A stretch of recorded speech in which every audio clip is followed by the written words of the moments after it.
My marriage was a lot like my coffee, bitter, cold, and only worth drinking after 2 shots of whiskey. But I didn't know how bad things had gotten until that Tuesday morning when Julia ambushed me with her grand announcement. "Nick, I've scheduled your vasectomy for next Friday," she said, not looking up from her phone as she sipped her organic green tea. The way she said it, you'd think she was telling me about a dentist appointment. I nearly choked on my toast. "Excuse me?" "The consultation is at 10. Dr. Martinez comes highly recommended."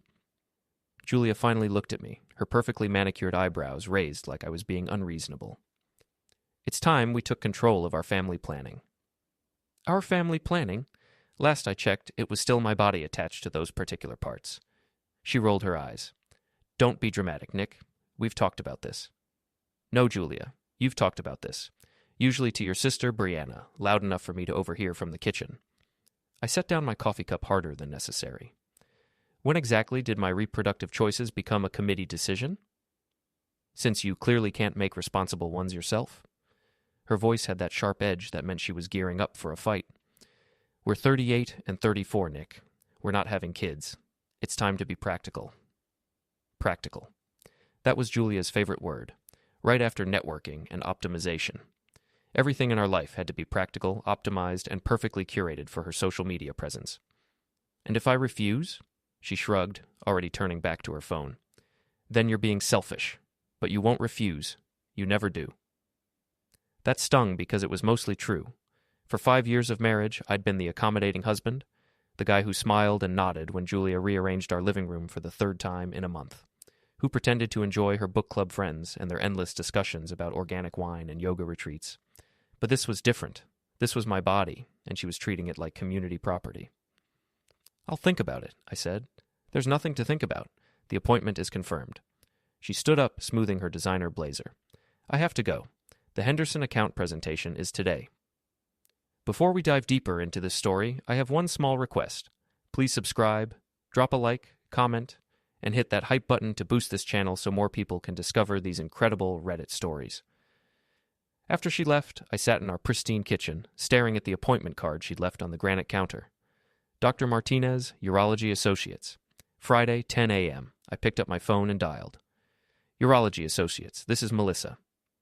"Hi, I need to cancel an appointment for Nick Grady on Friday." Let me check. Yes, I see it here. Consultation at 10. May I ask the reason for cancellation?" "Change of plans. My wife scheduled it without asking me." There was a pause. "Oh, well, that's unusual. Would you like to reschedule?" "Not at this time, thanks." I hung up and immediately dialed another number. "Harmony Wellness Center. How can I help you?"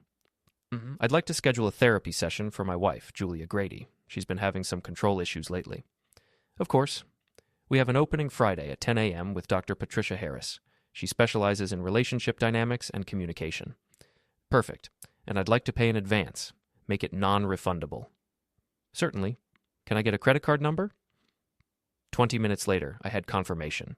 Julia's therapy appointment was booked, paid for, and locked in. I left the appointment card right where she'd left mine. When she came home that evening, she was in a good mood. The Henderson presentation had gone well, and she was already planning a celebration dinner with Brianna. "Oh, before I forget," I said casually, "I rescheduled your Friday morning." She looked up from her phone. "My Friday morning?" "You have a therapy appointment at 10. Dr. Harris comes highly recommended." The silence stretched between us like a taut wire. Julia's face went through several expressions: confusion, disbelief, and finally, fury. "You did what?" "I scheduled you for therapy. I figured if we're making medical decisions for each other now, I should participate." I kept my voice level, reasonable. "It's non-refundable, by the way, just like your vasectomy appointment was going to be." "You canceled your appointment?" "My body, my choice. Isn't that what people say?" Julia's hands clenched into fists. "This is ridiculous, Nick. Cancel it." "Can't. Non-refundable, remember? Besides, you clearly need to work on your communication skills. Dr. Harris specializes in control issues." "I don't have control issues. You scheduled surgery for me without asking. If that's not a control issue, I don't know what is." She stared at me for a long moment, and I could practically see the gears turning in her head. Julia was nothing, if not strategic. She was already planning her next move. "Fine," she said finally. "We'll see about that." The next morning, I woke up to find Julia already gone. Her coffee cup was in the sink, and there was a new appointment card on the counter. Dr. Harris, Thursday at 2 p.m. My name was on it. I called Harmony Wellness Center. I need to cancel an appointment for Nick Grady on Thursday.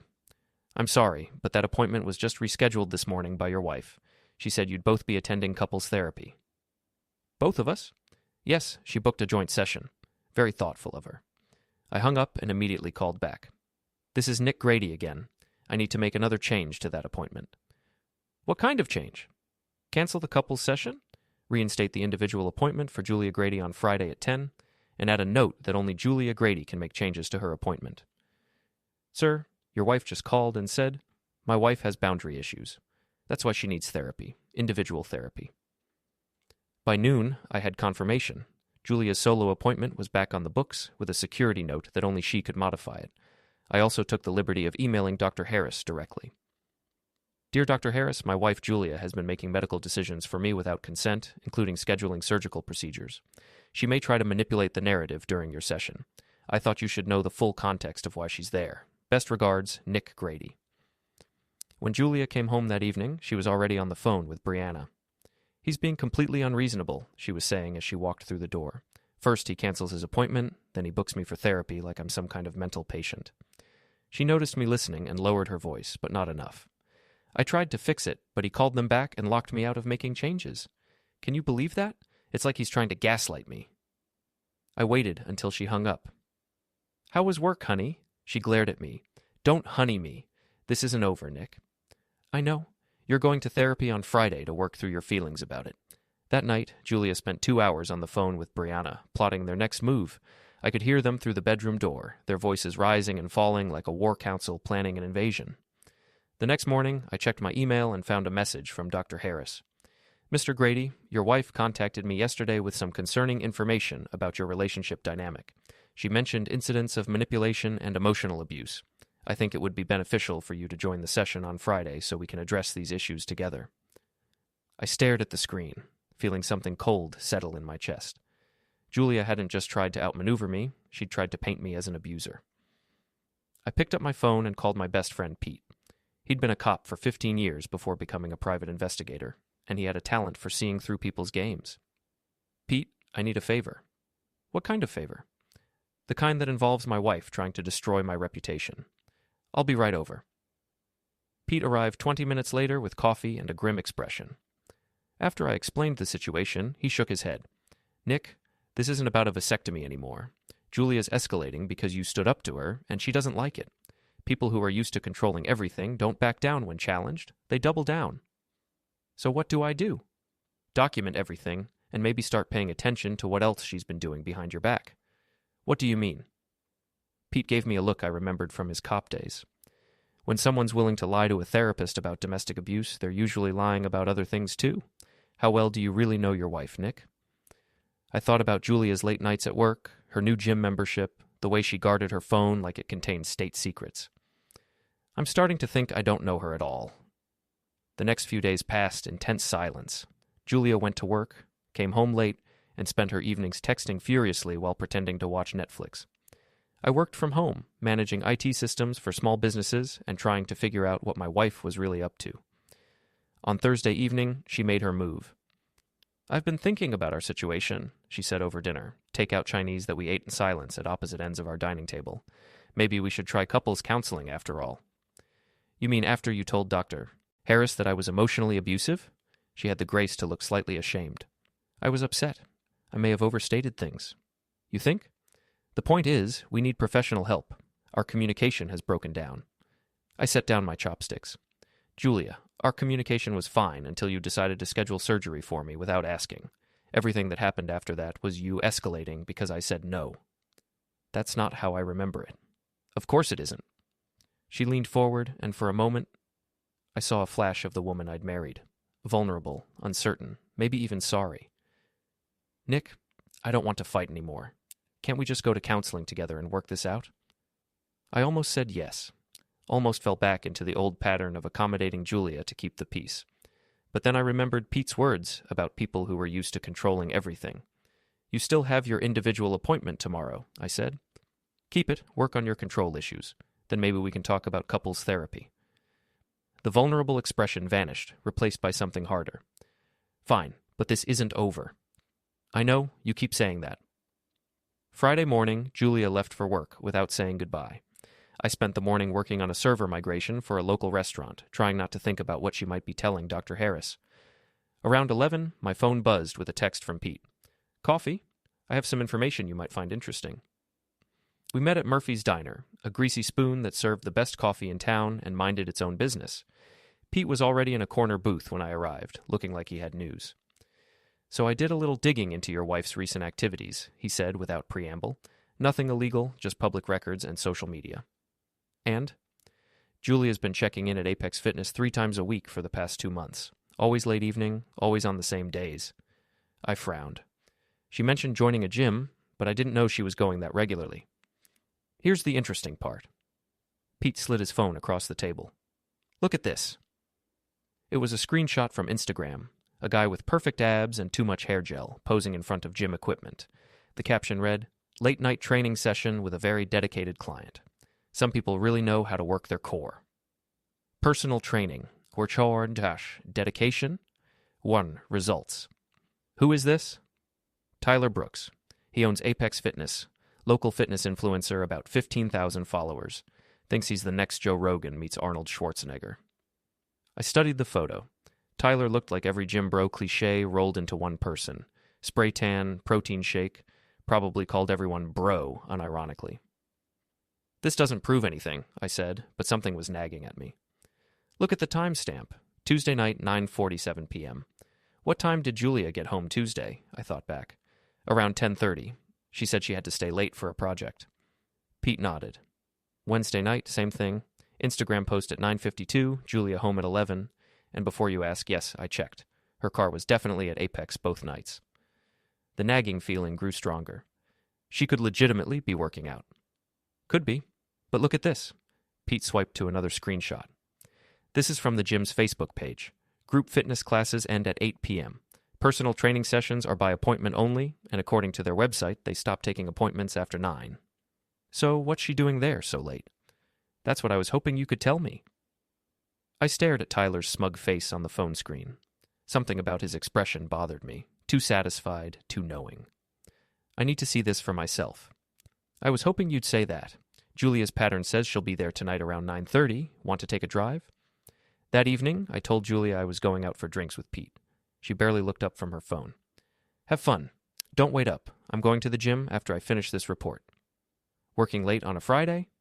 The Henderson account needs follow-up. You know how it is. I did know how it was.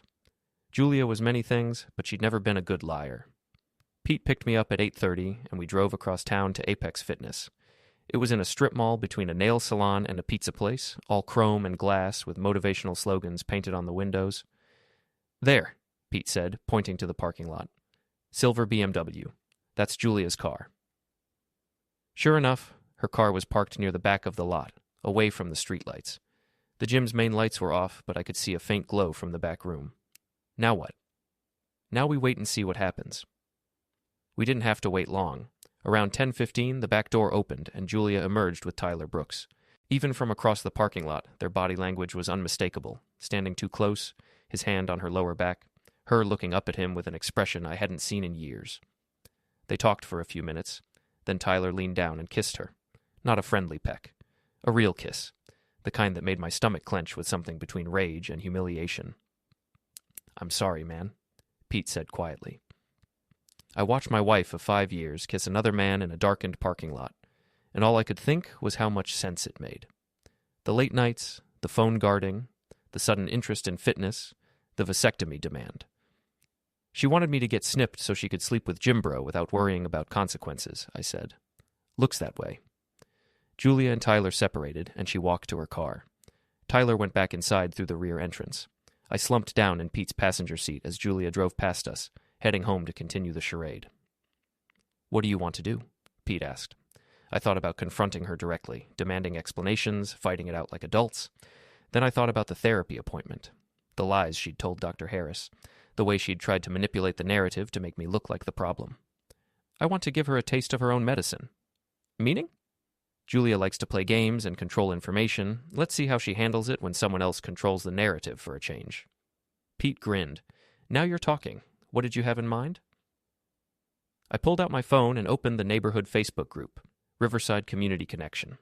It was run by Mrs. Pallas, a retired teacher who knew everyone's business and wasn't shy about sharing it. Julia's always worried about her image in the neighborhood. Let's see how she handles a little gossip. I typed carefully. Saw something interesting at Apex Fitness tonight. Looks like some people are really dedicated to their workout routines. Late-night personal training sessions must be quite intensive. Shaktum, commitment, Brekun, fitness, Jakshon, community.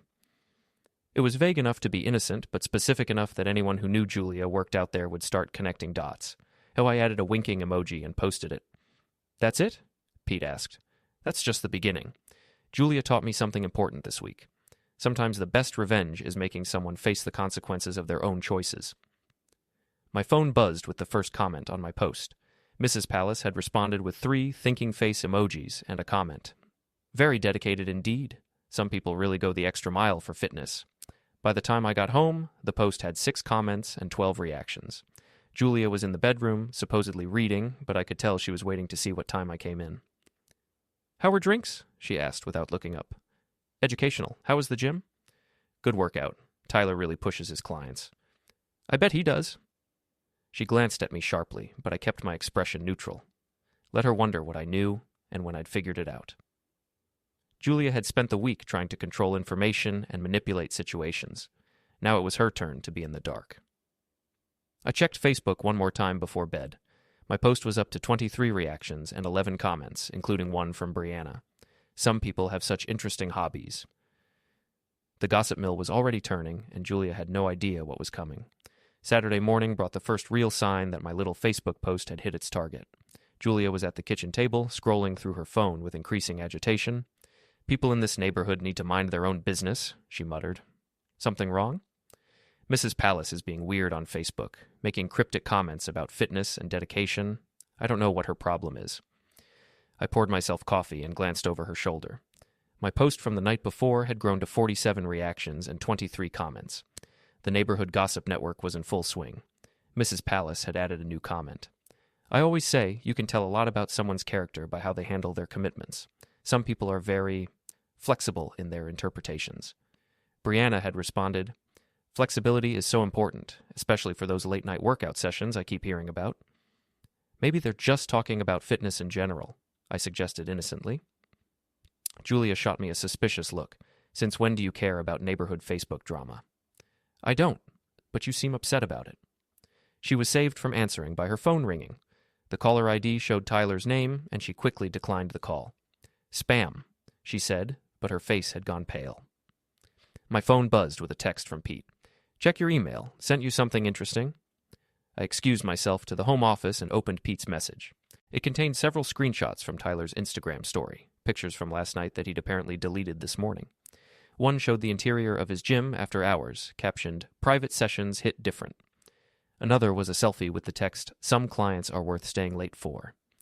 But the most interesting was a screenshot of Tyler's direct messages. Pete had somehow gotten access to his Instagram, and the messages were from Julia. Last night was amazing. Can't wait for Tuesday. Nick's been acting weird. Do you think he suspects anything? Maybe we should be more careful about the timing. I forwarded the screenshots to myself and deleted Pete's email. Then I did something that would have made Julia proud. I started planning. Over the next few days, I watched Julia carefully. She was definitely rattled by the Facebook comments, which had continued to multiply. The neighborhood gossip network had latched onto the idea that someone was having an affair, and they were having fun speculating about who it might be. Julia started leaving for work earlier and coming home later, claiming she was swamped with projects. But I noticed she'd stopped going to the gym on her usual nights. Tuesday evening, she announced she was working late again. Big presentation tomorrow. I'll probably be at the office until 11. Want me to bring you dinner? The offer clearly panicked her. No thanks. I'll grab something from the vending machine. After she left, I called Pete. She's not going to the gym tonight. I think she's spooked by the Facebook gossip. So what's the plan? Time to escalate. Meet me at Apex Fitness in an hour. The gym was busy with the evening crowd when we arrived. Tyler was easy to spot. He was the guy with the perfect hair leading a group fitness class, calling everyone champ and warrior. I waited until the class ended, then approached him at the front desk. "Excuse me, are you Tyler? I'm thinking about joining, and I heard you do personal training." His face lit up with the practiced smile of someone who lived on commission. "Absolutely, bro. Tyler Brooks, owner and head trainer. What are your fitness goals?" "Well, my wife's been raving about this place. Julia Grady, she says you're an amazing trainer." For just a second, Tyler's smile flickered. "Julia, yeah, great client. Very dedicated to her fitness journey. She's been coming here a lot lately, really committed to getting in shape." I leaned in conspiratorially. "Between you and me, I think she might have a little crush on her trainer." Tyler's face went through several expressions: confusion, panic, and finally a forced laugh. "Ha! Well, you know how it is. People get enthusiastic about fitness. Nothing wrong with dedication, right?" "Absolutely. In fact, she was supposed to be here tonight, but she said she had to work late. I was thinking about surprising her, but I guess she's not coming in." "No, actually, Julia canceled her sessions this week. Said she had some family stuff going on." "Family stuff? That's weird. She didn't mention anything to me." I could see Tyler trying to figure out how much I knew and how much trouble he was in. His perfect gym bro confidence was cracking. "Look, man, maybe you should talk to your wife about her schedule. I just provide the training, you know?" "Of course. But since I'm here, maybe you could show me around. Julia's always talking about those late-night private sessions. She says you really know how to work her core." Tyler's face went red. I think maybe you should go." "Go? But I haven't seen the facilities yet. Julia says you have great equipment for private one-on-one sessions." "Dude, I don't know what you're trying to do here, but I'm trying to join a gym. Unless there's some reason you don't want me as a member." Pete, who had been browsing the supplement display, chose that moment to join us. "Everything okay here?" "This is my friend Pete," I told Tyler. "He's thinking about joining too. Pete, this is Tyler, Julia's personal trainer." Pete extended his hand with a grin that didn't reach his eyes. "Nice to meet you, Tyler. I've heard so much about you." Tyler looked between us and seemed to realize he was outmaneuvered. "You know what? We're actually not taking new members right now. Maybe try Planet Fitness down the street." "Not taking new members? That's interesting business model for a gym." "Yeah, well, we're very selective about our clientele." I nodded thoughtfully. "I can see that. You probably have to be careful about mixing business with pleasure, right?" Tyler's jaw tightened. "I think you should leave. Now." "Sure thing, but maybe you could give Julia a message for me. Tell her that her husband says hi and that he hopes she's enjoying her fitness journey." We left Tyler standing at the front desk, looking like he'd just been hit by a truck. As we walked to the parking lot, Pete was grinning.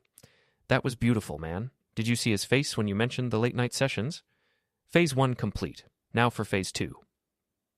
When I got home, Julia was already there, which was interesting since she was supposed to be working until 11. "You're home early," I said.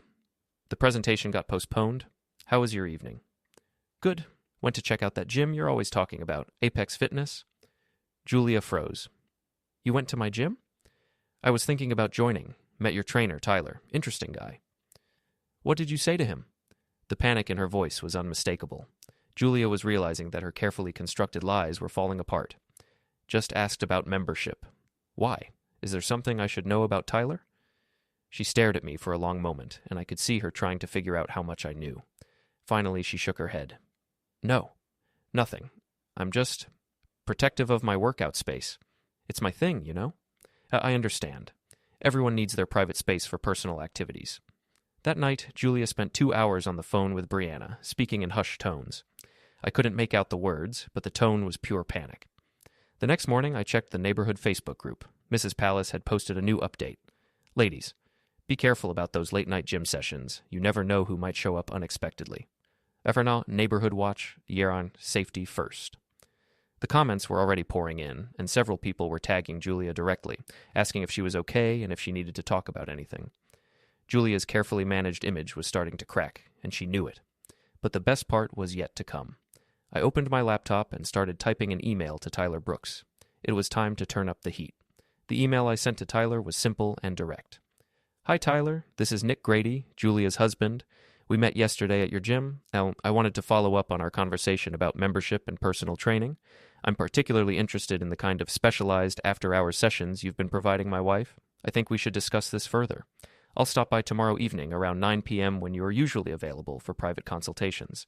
Looking forward to our chat. Best regards, Nick." I sent it from my personal email, making sure Tyler would know exactly who it was from. Then I sat back and waited for the fireworks. They didn't take long to start. Around noon, Julia's phone started ringing constantly. She kept declining calls from Tyler, but I could see the stress building in her face with each buzz. "Everything okay?" I asked innocently. "Fine, just work stuff." But it wasn't fine, and we both knew it. Julia was trapped between her lies to me and whatever panic Tyler was feeding her about my visit to the gym. That evening, she announced she was going out with Brianna. "Girls' night. We're going to that new wine bar downtown." "Sounds fun. What time will you be home?" "I don't know. Late, probably. Don't wait up." After she left, I called Pete. "She's meeting with Brianna, probably for damage control. Want to see what they're really up to?" "You read my mind." The wine bar was called Vintage, one of those upscale places that charged $20 for a glass of wine and called it artisanal. Pete and I found a table in the back corner where we could observe without being seen. Julia and Brianna were already there, heads bent over their phones, talking in urgent whispers. Even from across the room, I could see the tension in Julia's posture. "Can you hear anything?" Pete asked. "Not from here, but look at their body language. Julia's freaking out, and Brianna's trying to calm her down." As we watched, Brianna pulled out her phone and started typing furiously. A few seconds later, my phone buzzed with a notification from Facebook. She'd posted in the neighborhood group, "Ladies, let's be careful about spreading rumors and gossip. Sometimes innocent situations get blown out of proportion, and good people get hurt. We should all remember to be kind and supportive of our neighbors." Narxo, community support. No judgment. I showed Pete the post. Damage control. Brianna's trying to shut down the gossip before it gets worse. But it was too late. The neighborhood Facebook group had taken on a life of its own, and Mrs. Palace wasn't backing down. She responded within minutes. "Of course we should be supportive. That's why it's important to be honest with our spouses about our activities. Trust is the foundation of any good relationship. Honesty, Hanacher, marriage. Community. Other neighbors started chiming in with their own pointed comments about honesty, trust, and the importance of communication in marriage. Several people mentioned seeing Julia's car at various locations at odd hours, and a few made not-so-subtle references to fitness enthusiasts and personal training. Julia's phone kept buzzing with notifications, and I could see her face getting redder with each one. She was experiencing what every cheater fears most: public exposure and social judgment. Around 10:30, Tyler Brooks walked into the wine bar. "Well, this just got interesting," Pete muttered.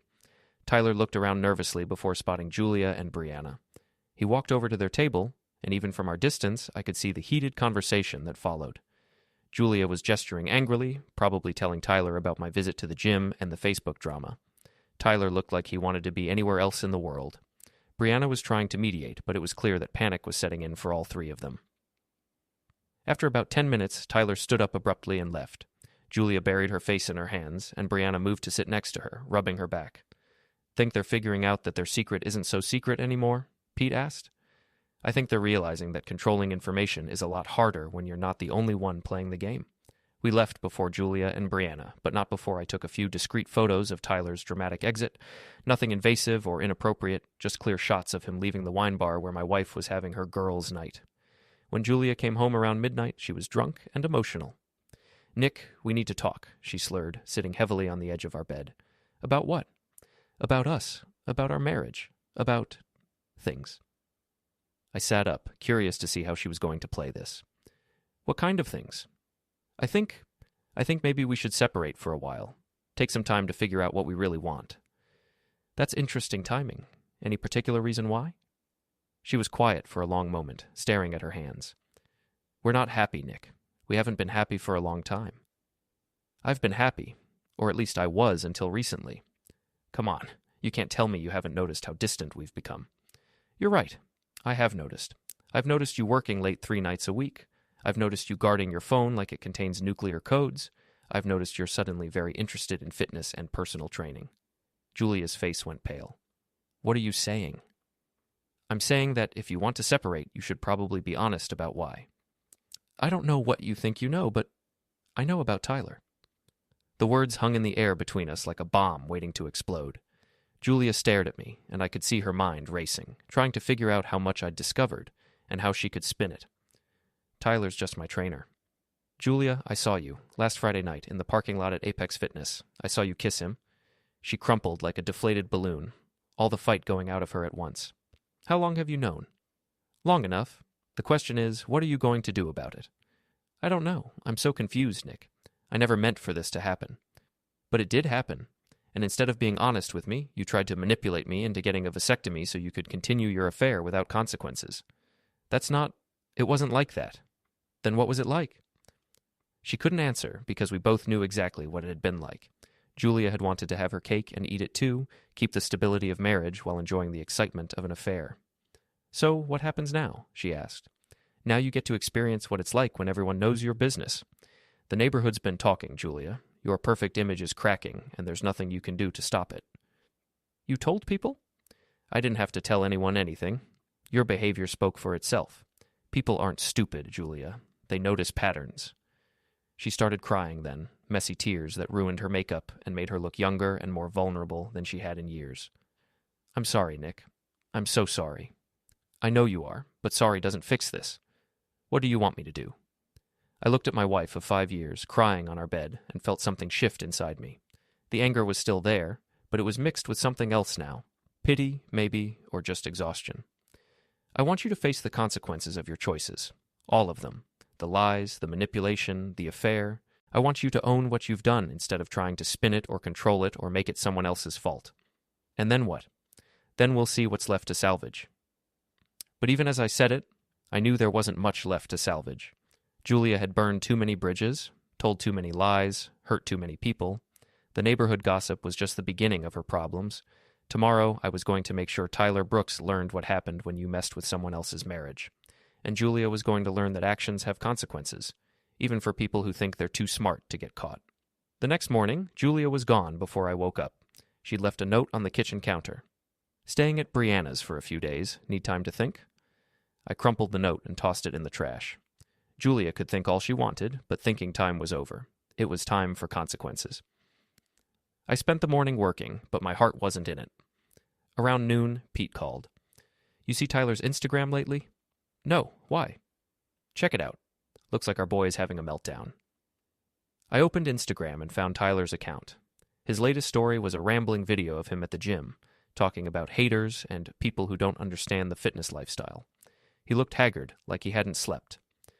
Some people just can't handle when others are dedicated to their health and wellness, he was saying to the camera. They make up stories and spread rumors because they are jealous of the results. But real fitness warriors know the truth. The comments were brutal. Someone had clearly connected the dots between Tyler, Julia, and the neighborhood gossip, because people were roasting him mercilessly. Is this the same dedication that requires private after-hours sessions? Fitness warrior or home wrecker? Maybe stick to training people who aren't married, bro. I scrolled through more of his recent posts. His follower count was dropping, and several local businesses had apparently pulled their sponsorship deals.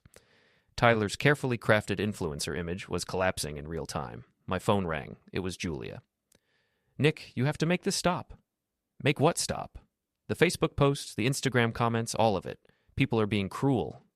People are being honest. There's a difference. Tyler's business is being destroyed. He's getting threatening messages. I felt a flicker of concern. What kind of threatening messages? People saying they're going to boycott his gym, leave bad reviews, report him to the Better Business Bureau. His reputation is ruined. Julia, Tyler made his choices just like you did. If his business suffers because people don't want to support someone who breaks up marriages, that's on him. This is revenge, Nick. Pure and simple. No, this is consequences. You and Tyler thought you could sneak around behind my back, and when I found out, you tried to manipulate the situation to make me look like the bad guy. Now everyone knows the truth, and you don't like how it feels. So what do you want? You want me to grovel? You want me to humiliate myself publicly? I want you to be honest. For once in this whole mess, just be honest. There was a long pause. Honest about what? About why you did it. About what you really want. About whether there's anything left of our marriage worth saving. Another pause, longer this time. I don't know if there is, she said finally. Then we have our answer. That afternoon, I drove to Apex Fitness. The parking lot was nearly empty, unusual for a weekday. Through the windows, I could see Tyler at the front desk, alone. I walked in, and he looked up with an expression of pure dread. We need to talk, I said. Look, man, I don't want any trouble. Then you shouldn't have slept with my wife. Tyler's shoulders sagged. Up close, he looked terrible, unshaven, exhausted, like the weight of his choices was finally hitting him. It wasn't supposed to happen like this, he said. How was it supposed to happen? I don't know. Julia said you guys were having problems, that you were probably going to split up anyway. And you believed her? She seemed so sure. She said you didn't care about her anymore, that you were just going through the motions. I laughed, but there was no humor in it. Tyler, she was lying. She lies to everyone, about everything. She lied to me about working late, she lied to you about our marriage, and she lied to herself about being able to control the situation. I know that now. Do you? Because from where I'm standing, it looks like you're more worried about your business than about the damage you helped cause. Tyler looked around his empty gym. I built this place from nothing. It's my whole life. My marriage was my whole life, but that didn't stop you from helping Julia destroy it. What do you want from me? I considered the question. What did I want? Revenge? An apology? For Tyler to suffer the way I had suffered? I want you to understand that actions have consequences, I said finally. You chose to get involved with a married woman. Julia chose to have an affair instead of working on our marriage or asking for a divorce. Now you both get to live with the results. The whole neighborhood hates us. The whole neighborhood knows what you did. If that makes them hate you, maybe you should think about why. Tyler slumped in his chair. I never meant for it to go this far. But it did go this far, and now you have to decide what kind of person you want to be going forward. I left him sitting there, staring at his empty gym and his ruined reputation. There was nothing more to say. That evening, Julia came home. She looked as bad as Tyler had, exhausted, defeated, stripped of the polished confidence that had always been her armor. I ended it, she said without preamble. With Tyler? With Tyler, with the lies, with all of it. She sat down across from me at the kitchen table. I called him this morning and told him it was over. How did he take it? About as well as you'd expect. He blamed me for ruining his business, said I should have been more careful about covering our tracks. Classy guy. He is what he is, and I am what I am. Julia looked at me with something that might have been respect. You played this perfectly, Nick. You didn't yell or threaten or do anything crazy. You just let the truth speak for itself. The truth has a way of doing that. I know you probably won't believe this, but I am sorry. Not just sorry I got caught, but sorry I did it in the first place. I studied her face, looking for signs of manipulation or calculation, but all I saw was exhaustion and genuine regret. I believe you, I said. But sorry doesn't fix this, Julia. We both know that. So what happens now? Now we figure out how to untangle 5 years of marriage without destroying each other completely. You're not going to try to take me for everything in the divorce? I'm not vindictive, Julia. I just wanted you to face the consequences of your choices. You've done that. She nodded, tears starting to flow again. For what it's worth, you deserved better than what I gave you. I know. We sat in silence for a while, two people who had once loved each other, now strangers navigating the wreckage of their shared life. Eventually, Julia spoke again. The neighborhood Facebook group is still talking about us. They'll find something else to gossip about eventually. Mrs. Pallas posted a long thing about the importance of forgiveness and second chances. That's nice of her. She also said that some mistakes are too big to forgive and that people need to live with the consequences of their actions. She's not wrong. Julia laughed, but it was hollow. I used to think I was so smart, so good at managing situations and controlling information. Turns out I was just good at lying to myself. We all lie to ourselves sometimes. Not like this. Not to this extent. She looked around our kitchen, taking in the granite counters and stainless steel appliances that had once represented success and stability. I threw away everything good in my life for what? A few months of excitement with a guy who sells protein shakes and calls people warrior? That's a question you'll have to answer for yourself. I already know the answer. I threw it away because I'm selfish and impulsive, and I thought I could have everything I wanted without paying any price. And now? Now I know better, but it's too late. She was right. It was too late. Too much had been broken, too many lies had been told, too much trust had been destroyed. We could be civil, even kind to each other, but we couldn't go back to being married. Julia moved out the following weekend. Brianna helped her pack, both women subdued and efficient. The neighborhood watched from behind curtains and partially closed blinds, but no one said anything directly. Tyler closed Apex Fitness a month later. His Instagram account went dark, and rumor had it he'd moved back to his hometown in Ohio. His fitness influencer dreams had died in a parking lot under the weight of poor choices and public judgment. I kept the house and got on with my life. The neighborhood eventually found new gossip to obsess over, though Mrs. Pallas still occasionally posted cryptic comments about trust and honesty that everyone understood were directed at anyone thinking about straying from their marriage vows.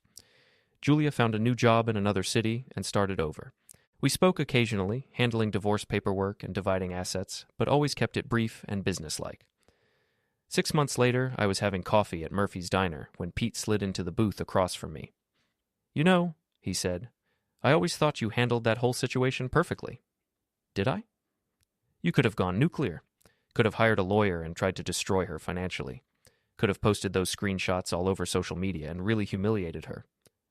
"I thought about it. But you didn't?